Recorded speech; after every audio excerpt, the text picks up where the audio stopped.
My gut instinct was not to take the vaccine. There wasn't the proof, that it was, quote, safe and effective. So I went about my business, then started the pushing. Oh, you have to do it. Absolutely. This is, you could die, you could. Still, I wasn't there yet. And then a friend of the family, we met for lunch one day on a patio. I mean, she sat as far as she could away from me across the table outside, and she pushed. The entire lunch she was just constantly at me.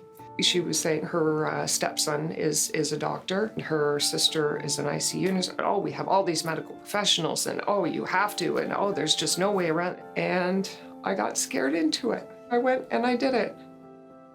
About a couple of weeks later, my lips became really dry and my mouth started cracking. I thought, well, maybe it's the wind, maybe, I don't know. So I didn't put two and two together. My second dose was on Friday the 13th.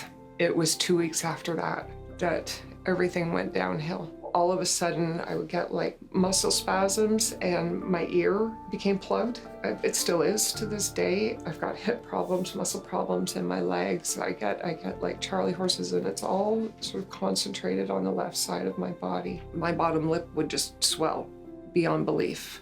Everything was spicy. There are times where I just have to stop. I have to go lay down, exhausted. Absolutely exhausted, and my vision starts to go at the end of the day. It's been probably the scariest experience of my life because I don't know when or if it's going to get better. I approached my family doctor, and after all the testing came back and everything, she finally agreed to fill out the adverse effect immunization form for the government. It actually has to be approved by the local medical officer of health before it even gets sent to the government to be registered. So somebody is evaluating a form about your health, about what you're experiencing, who has never met you, never examined you, who wouldn't know you if they passed you on the street. I think we have been totally misled. These vaccines are not safe. They do not give you immunity. Had I known that in the first 3 months that 1,223 people died, I wouldn't have touched it with a 10-foot pole. A group of people that were pushing me, I certainly don't think it was malicious on their part, but at the same time, they had no right to do that.